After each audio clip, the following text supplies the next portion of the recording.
Good morning students. आज हम discovering truth the sage continuous इसके आगे का भाग हम पढ़ेंगे। पिछली क्लास में हमने ये पढ़ा था कि जो कार्टर है वो 3 लेयरों में जो बटा हुआ कॉफिन था उसके हर भाग को वो खोल रहा था। जब उसने फर्स्ट भाग को खोला तो उसमें उसे कुछ कपड़े मिले और फूल और पत्तियों से वो भाग सजा हुआ था। और ऐसा करते हुए वो थर्ड लेयर पर पहुंचता है और थर्ड लेयर पर उसे राजा टुट का शव मिलता है। किंतु जो शव था वो ताबूत की पेटी से कॉफिन के निचले हिस्से से इतने कठोर रूप से वो जुड़ा हुआ था कि उसको अलग करना बहुत ही क्या था, मुश्किल था।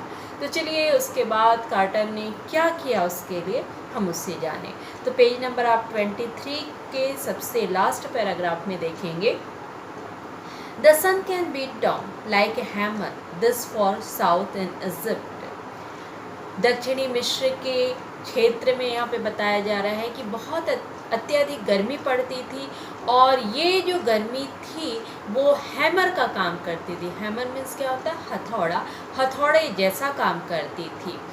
And Carter try to use it to loosen the resins. और कार्टर ने इसका प्रयोग रेजिन, है ना, रेजिन मैंने बताया था कि जो जब राजा टूट को जब दफनाया गया तो कर्मकांड जो भी किए गए उसमें कुछ अवशेष का प्रयोग किया गया और उन्हीं अवशेष को यहाँ पर किसका नाम दिया गया? रेजिन का नाम दिया गया है। तो यहाँ पे बताया जा रहा है कि जो रेजिन था उसके कारण राजा का जो शव था, जो डेड बॉडी थी, वो ताबूत के निचले हिस्से से काफ़ी कठोर रूप से जम गई थी और उसको निकालना मुश्किल था। इसके लिए कार्टर ने क्या किया? उसे ढीला करने के लिए, उस रेजिन से ढीला करने के लिए उसने प्रयास किया। For several hours he set the mummy outside in blazing sunshine that heated it to the 149 degree Fahrenheit. और उसने कई घंटे इस शव को, इस डेड बॉडी को क्या किया? सूर्य की चलचलाती गर्मी में उसे रख दिया और कितने डिग्री फ़ारेनहाइट तक? 149 डिग्री फ़ारेनहाइट तक उसने धूप में क्या कर दिया?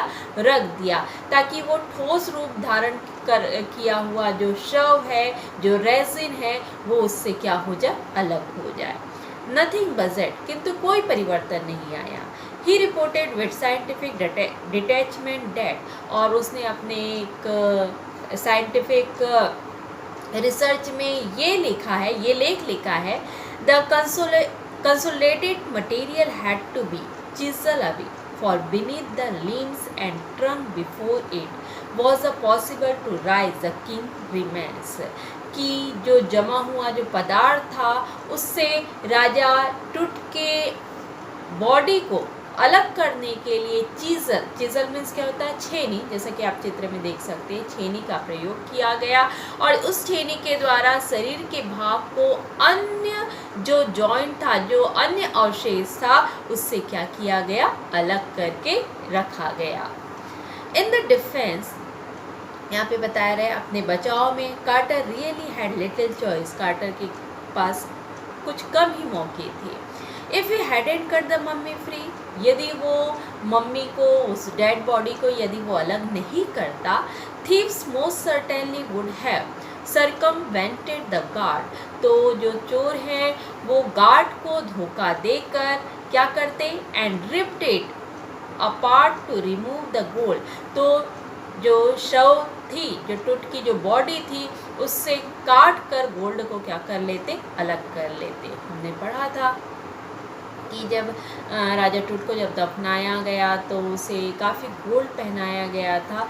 तो कार्टर अपने बचाव में ये कह रहे हैं, उन्होंने ये लिखा है कि यदि मैं उसे उस समय अलग नहीं करता, उनके हिस्सों से उनके पार्ट को अलग नहीं करता, तो ज़रूर वहाँ चोर आते और वहाँ जो गार्ड था, जो तैनात था, उसे धोखा देकर वो उसके भाग से गोल्ड को, यानी कि उसके शरीर को काट कर गोल्ड को क्या कर लेते? चोर ले जाते।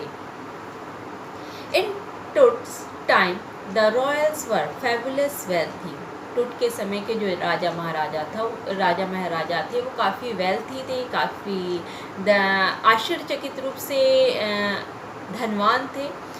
एंड दे थॉट, और वे ये सोचते थे और होप, और ये आशा करते थे, they could take their riches with them, कि वो अपने धन का प्रयोग मृत्यु के बाद भी करेंगे। For his journey to the great beyond, और मौत के बाद जो यात्रा वो तय करते हैं उसमें इस धन का वो प्रयोग करेंगे। King Tut was the lavished with glittering goods, राजा टुट को भी चमचमाती गोल्ड के उपहारों के द्वारा क्या किया गया था, दफनाया गया था। उसमें क्या क्या थे, प्रेसियस कॉलर थे, गले का जो हार था, इनलेट नेकलेस, गले का हार था, एंड ब्रेसलेट, हाथ में पहनने वाला ब्रेसलेट था, रिंग थी, अंगूठी थी, एम्यूलेट्स, एम्यूलेट मीन्स होता है ताबीज़ थी, सेरेमनियल एप्रॉन, और उत्सवी ड्रेस थे, कपड़े थे, sandals and sheaths for his fingers and toes, और सैंडल्स मीन्स क्या होते हैं, चंदन था, और हाथ और पैरों में पहनने वाले खोल थे। And the now iconic inner coffin and mask, और प्रतिमा स्वरूप दिखने वाला क्या रखा गया था, उसके साथ मुखौटा रखा गया था। ऑल ऑफ प्योर गोल्ड, और जो भी सामान रखे गए थे वो किसके थे, सोने के बने हुए थे। टू सेपरेट टुट फ्रॉम हिज एडोनमेंट, और टुट, ये सब चीज़ें जो थी वो टुट के साथ क्या की गई थी, अलग करके रखी गई थी। Carter men remove the mummy's head and sever nearly every major joint, जो टुट है उसको इन सब चीज़ों से अलग करने के लिए कार्टर के जो व्यक्ति थे, कार्टर के लिए जो काम कर रहे जो लोग थे, उन्होंने उस डेड बॉडी के सिर को और जो जॉइंट था, शरीर के जो जॉइंट थे उसको उससे क्या किया, अलग किया। वंस दे हैड फिनिश, जब उनका काम पूरा हो गया, they resemble the remains on the layer of the sand in a wooden box, तो उन्होंने फिर से इसे जोड़कर, जब उन्होंने अपना काम पूरा कर लिया, जो भी काम उनको इन्वेस्टिगेशन जो करना था जब उन्होंने पूरा कर लिया, तो उन्होंने फिर से उस जॉइंट को, उसको सभी को जोड़कर क्या किया, एक लकड़ी के डब्बे में रेत बिछाकर उसमें फिर से क्या कर दिया, रख दिया, with padding that and conceal the damage, और वो क्यों रखा, ताकि वो जो डेड बॉडी है वो किसी प्रकार से नष्ट होने या नुकसान ना पहुँचे, इस कारण उन्होंने एक लकड़ी का बॉक्स लेकर उसमें रेत बिछाकर उसे क्या कर दिया, रख दिया। द बेड वेयर टट नाउ रेस्ट, अब उस स्थान पर और उसी स्थान पर रखा गया जहाँ पर अभी जो राजा टुट है वो क्या कर रहा है, आराम कर रहा है। यानी कि ये कब की बात बताई जा रही है, 1992 की। तो उस समय जब कार्टर ने खोज की थी उस समय की घटना बताई जा रही है, और उस समय फिर से उसको जब इन्वेस्टिगेशन कर लिया गया, जांच पड़ताल कर ली गई, तो फिर उसी स्थान पर उसको एक लकड़ी के बॉक्स में क्या कर दिया गया, रख दिया गया। Archaeology has changed substantially in the intervening decades, पुरातात्विक विज्ञान जो कि आज की दशकों में काफ़ी बदल चुका है। पुरातात्विक विज्ञान किसको बोला जा रहा है, आर्कियोलॉजी उस विज्ञान को कहा जाता है जिसमें पुरानी चीज़ों के बारे में जांच पड़ताल की जाती है, उसके बारे में जानकारियाँ जुटाई जाती है कि ये जो अवशेष है वो कब के दशक का है और इसे किस रूप में उपयोग किया जाता था और ये कितने साल पुराना है। तो उस चीज़ों पर आधारित जो जानकारियाँ प्राप्त की जाती है या जांच पड़ताल जो की जाती है उससे किसके अंतर्गत रखा जाता, आर्कियोलॉजी के अंतर्गत। तो यहाँ पर बताया जा रहा है कि पुरातात्विक विज्ञान जो था अब की दशकों में काफ़ी बदल चुका था। फोकसिंग लेस ऑन ट्रेजर, अब खजाने पर वो चीज़ें केंद्रित नहीं थी। पहले की जो आर्कियोलॉजी थी वो ट्रेजर, खजाने पर ज़्यादा आधारित हुआ करता था। And more on the fascinating details of life and intriguing mysteries of death. अब किस पर आधारित था, ये जो आर्कियोलॉजी था वो जीवन के रहस्यों पर आधारित था। और किस प्रकार से यहाँ पर बोल रहे हैं कि राजा टुट की जो डेथ हुई थी, मृत्यु थी, उसके रहस्यों को उजागर करना उनका क्या था, मूल उद्देश्य था। It also uses more sophisticated tools. अब इस विज्ञान में काफ़ी जटिल टूल का प्रयोग किया जा सकता था, इंक्लूडिंग मेडिकल टेक्नोलॉजी, और कई मेडिकल टेक्नोलॉजी तकनीकी भी इसमें क्या थी, शामिल थी।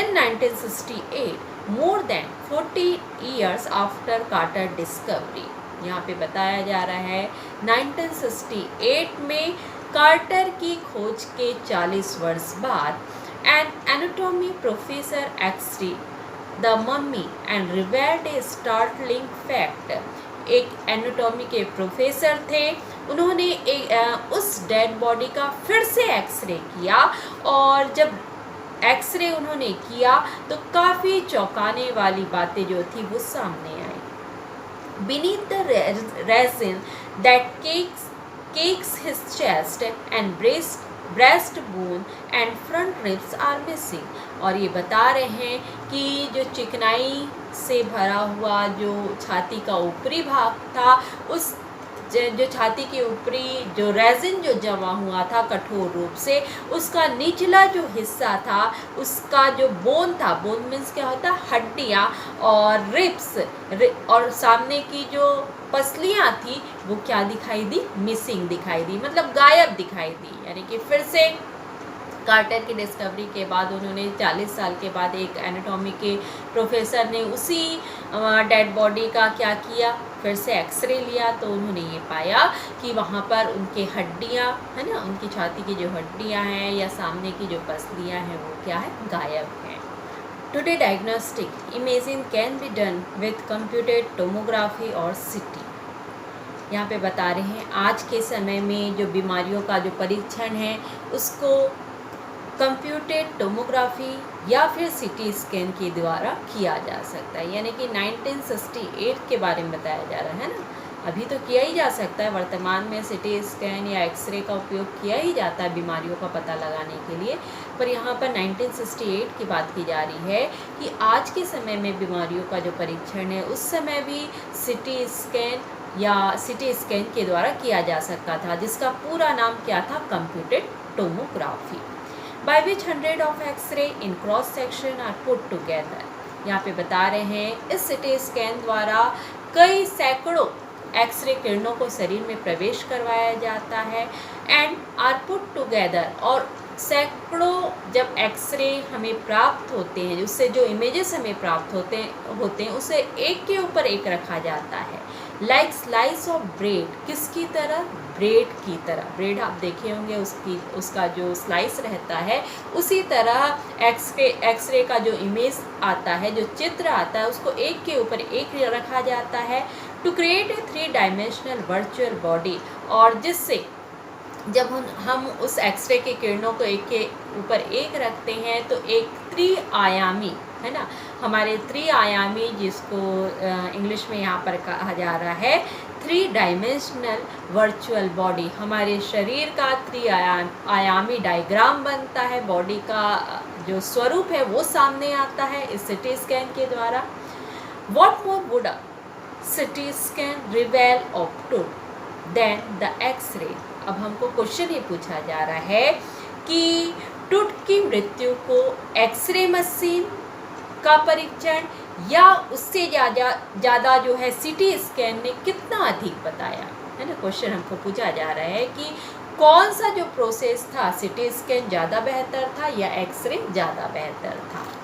And could it answer two of the biggest question, क्या ये हमारे दोनों बड़े आंसर क्वेश्चन का उत्तर दे सकेंगे। स्टिल लिंजरिंग अबाउट हिम, जो अभी भी अटके हुए जो क्वेश्चन के आंसर अभी भी हमें नहीं मिले हैं।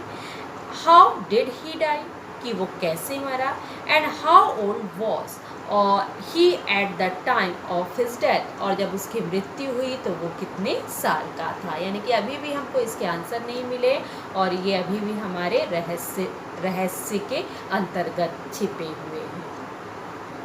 किंग टुट demise was a big event.